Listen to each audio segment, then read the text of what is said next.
This is George Dionne with Metal Express Radio, and I'm here with Stan Bush. How you doing today, Stan? Doing great. How's it going? It's going great. If I knew absolutely nothing about Stan Bush's music, how would you describe it to me? A guy that never left the 80s. No, I it's agree with that assessment. a good place to be stuck, I think, musically. I don't know, just that era, also the 70s too. I mean, I'm kind of a 70s and an 80s guy, so. Right. I've been a fan for yours since the Barrage days, and your new album, Dare to Dream, came out November 20th, and it has that very classic 80s sound from the Barrage days, and you're pretty consistent in your songwriting themes with believing in yourself, standing up for what's right, love, all that stuff. Is when you set out to make Dare to Dream, you just wanted to keep the status quo? Well, yeah, it's just, it was a tough year this past year for a lot of people. And I don't know if there's a silver lining in any of it. It was creatively a kind of a good time in that respect. I mean, because we literally had not much else to do, myself and my producer. And so we were working on writing and recording the album. So most of the songs were written in 2020. And yeah, and, you're right about the, going for it, believe in yourself kind of theme. That all started with the touch, I think, and it just kind of became a thing for me. I believe that, each of us makes our own reality, and there's kind of like, if you really put your mind to it, there's nothing you can't do. So. Right. It's definitely a message that we need in these current times, I would say. I think so. Yeah. I mean, I don't know, there's a lot of doom and gloom. You're right. I mean, I think positive way of being is like the kind of a cooler thing, it's yeah, I don't know. I like that stuff. And, but I think there's plenty of people that do. I think there's definitely people in my age group. I'm in my 40s, and there's certainly people in the 30 to 50 bubble that I would say, enjoy the music from the 80s. And it's nice to have people that are still keeping it alive. Thanks. Yeah, and the other thing too about the 80s, you remember the movies, they were like the songs were such a big part of the movies then. And it was cool, you'd come out of the theater, like singing the song because it was memorable hooks. You'd remember the line or whatever it is, the big hook, and like whatever it was, Back to the Future or Top Gun. I mean, all those movies, they were great. It was just tough to find out who sang the song back then. Today, you could just look it up. Yeah, that's true. So one of the songs you made a video for was Born to Fight.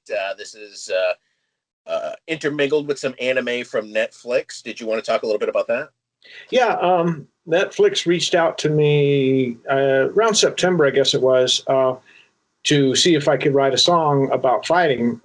This was to promote their two most popular anime shows, Baki and Kengan Ashura.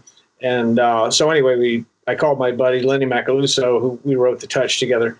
Lenny and I came up with Born to Fight, and they loved it. And they did a music video with footage from the song and me performing, from the shows rather, and me performing the song. So it's done real well. And let's see, they've actually, we've begun work on two new music videos that'll be released soon, and all for Transformers. So it's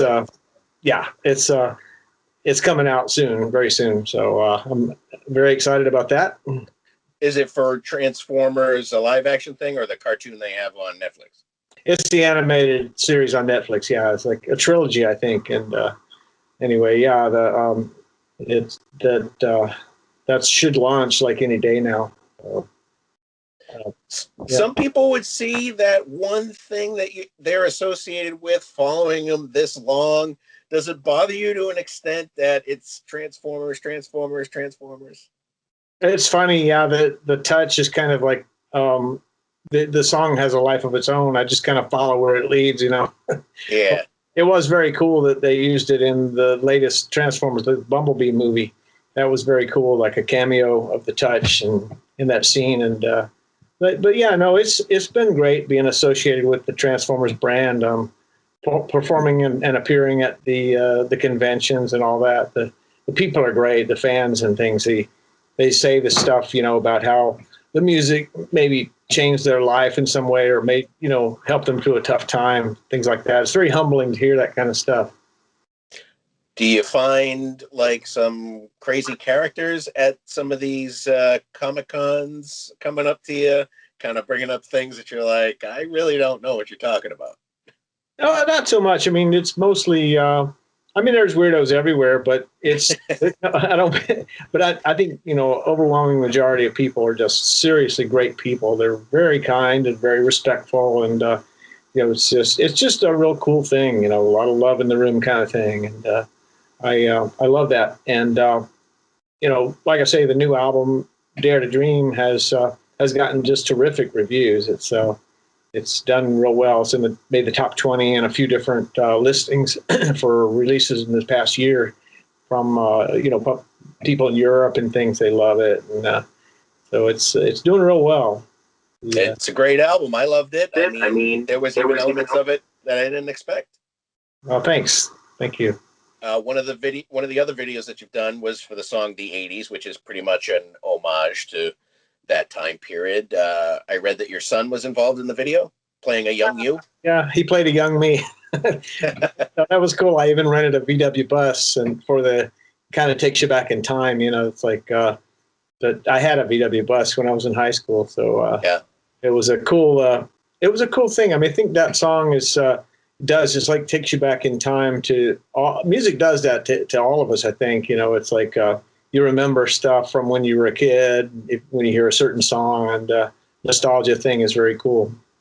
Absolutely.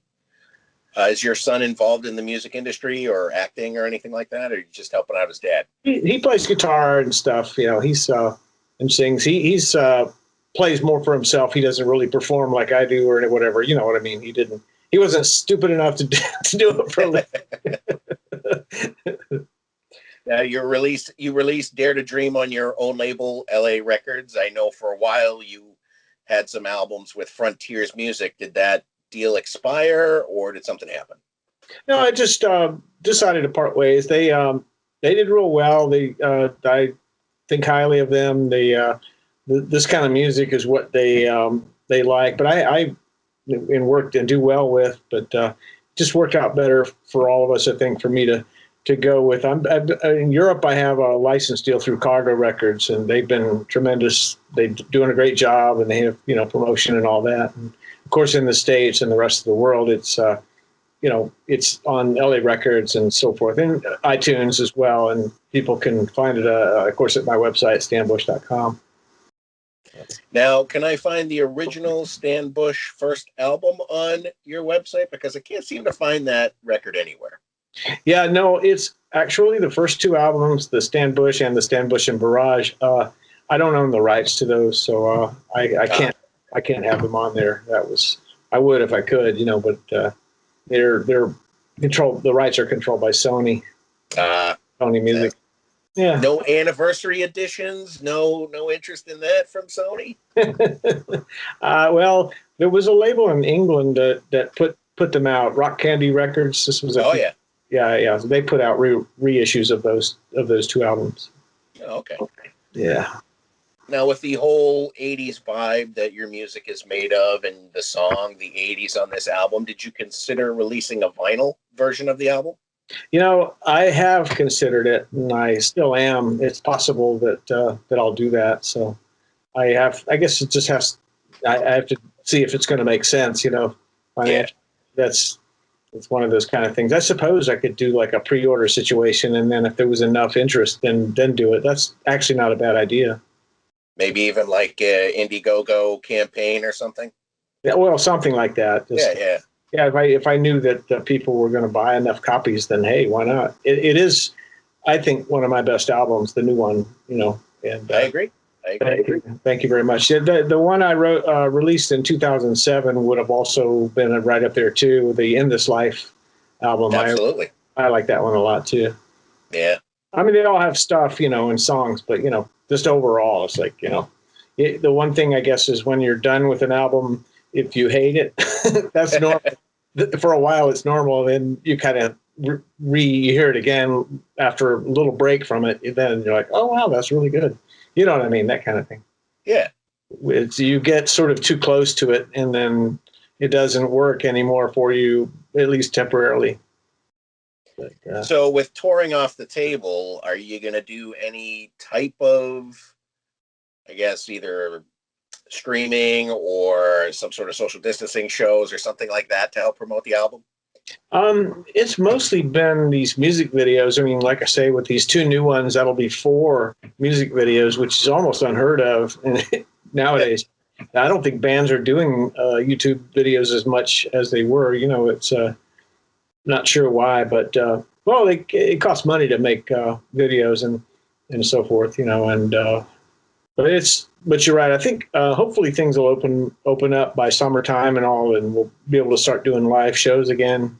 But actually, a streamed concert would actually be a good idea. So people have discussed that with me. You know, so it's definitely doable. Right. Like a prearranged time where people sort of buy tickets and all that. So.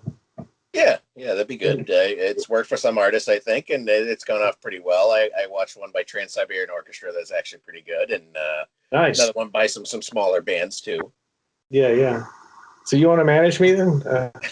I might. I would definitely want to manage Stan Bush. So I had talked to you back in 2008 when I ran my own website, and back then we were talking about how you were trying to get the touch into the live action Transformers movies, and it finally made it into Bumblebee. What was like the major stumbling block? Was it just Michael Bay just not open to the idea at all? Well, it was supposed to be in the first one, and I never found out what happened but a couple of weeks before the movie came out, they pulled it. It could have been a thing with the rights or whatever. There might have been some sort of dispute at the time about that. You know, I don't know if it was a legal matter or but I know that it was supposed to be in the first live action, the original, first Michael Bay film. Right. So I never found out what happened. I saw that in 2011, you actually rewrote the Mask cartoon theme song for a wrestling promotion out of Japan, Chikara. How did that deal come along?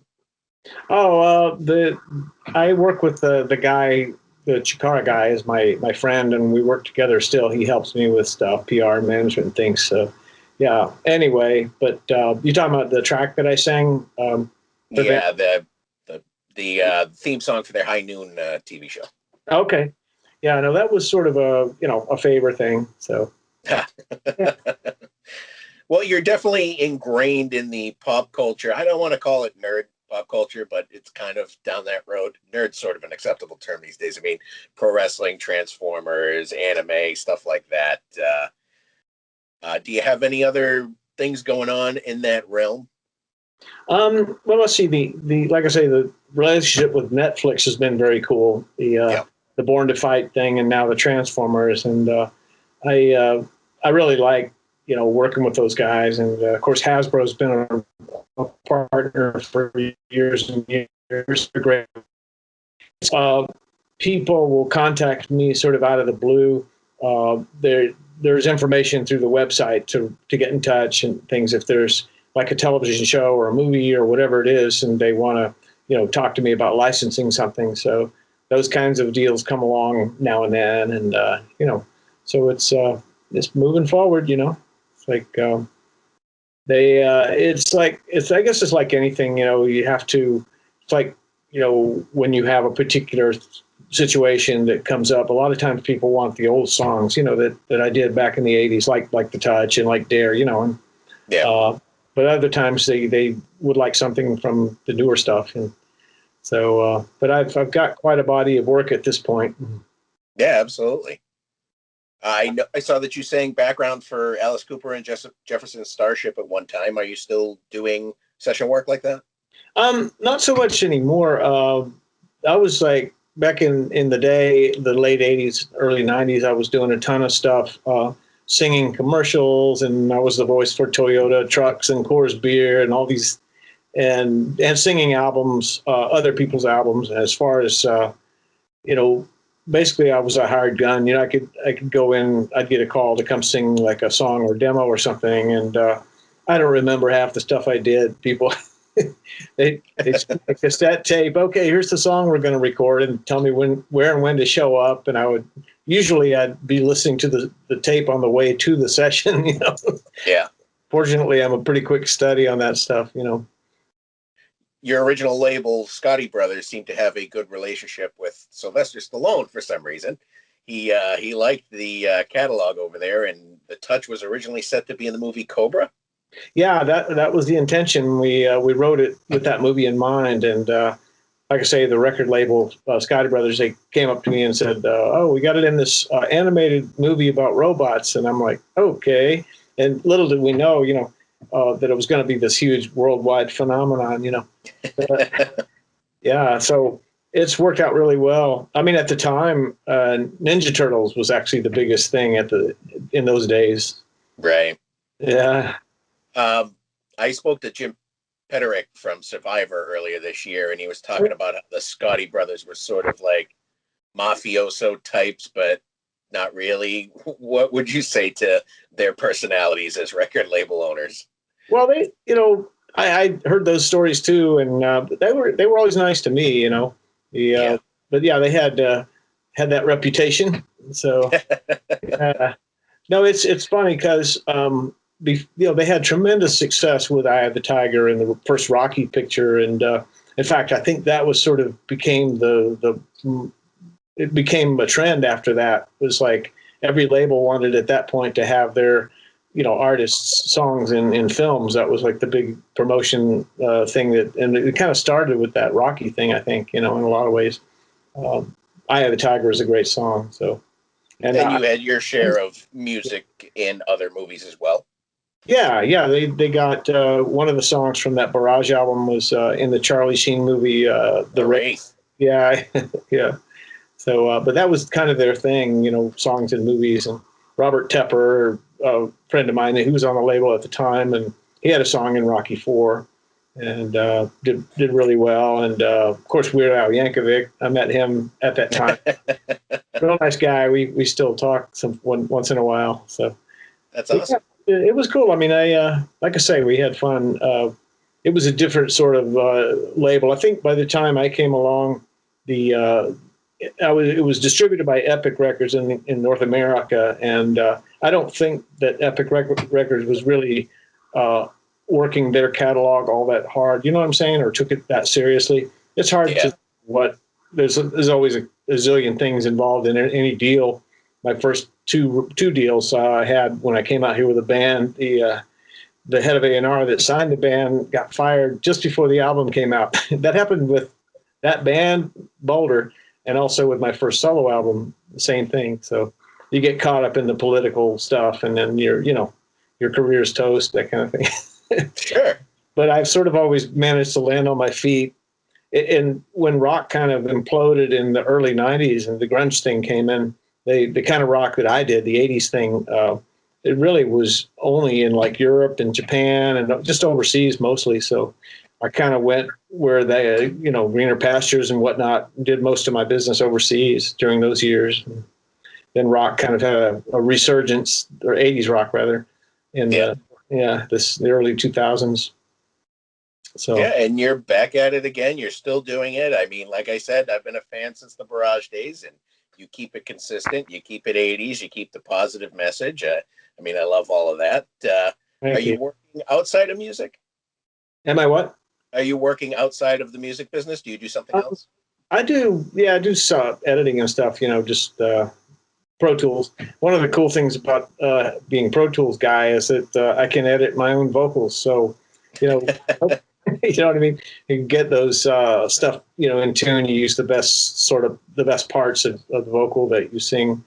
Everybody kind of does that, but fortunately for me, I don't have to repitch a lot of stuff.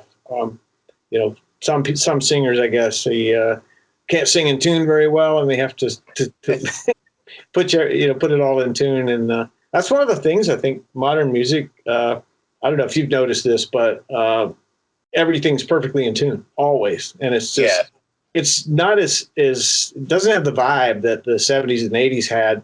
I'd rather hear little pitch things here and there and know it's real. It's got sort of an organic thing to it, and I think you lose that when stuff's too sort of sterilized.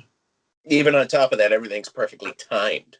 Yeah, yeah. It's like a drum machine and whatnot, and that's one of I think the keys to doing '80s music is trying to have it breathe. You first of all, I mean, some bands use drum machines and things, but I think a really great rock drummer can make a huge difference. And but I remember back in the day, I mean, we would do albums. We'd bring in the whole band and we would track all together in a room, so we'd all play at the same time. And then, okay, yeah, you'd overdub the lead vocal. You sing that again later, and some of the guitar parts and all that. But at least the rhythm track, the basic of the song would sort of be there from the beginning, and then you'd build on that. Different sort of, it's all changed, and you got a zillion people now in their garages and basements, and cranking out stuff, and some of it sounds pretty good. A lot of it, it's a lot cheaper too. A lot cheaper, heck of a lot cheaper. Yeah, no, that's a good point. Somebody told me recently the album, the Dare to Dream album, if it was done today, would have been 100 and something thousand, to get that level of quality. It's as good as stuff that did cost over. My first two albums were over $100,000 each to record them. So now that you have the technology and all the equipment and everything, have you ever thought of re-recording those first two albums you don't have the rights to? A lot of bands have done it. Yeah, no, it's definitely an option. It's, I guess I kind of tend to look forward. If something were to be up for use in something where they couldn't get the rights to the original, then I could certainly recut. Like I did re-record The Touch, so I have a master of that belongs to me. And so definitely I've licensed that a number of times. So that was in the Goldbergs, right? Yeah, Goldbergs and several other, American Dad. I saw a show called the Chuck. I'm sorry, Touch was in Chuck. I'm getting like tongue tied here. But yeah, so anyway, excellent. All good. Have you been working on any other music since you've been locked down?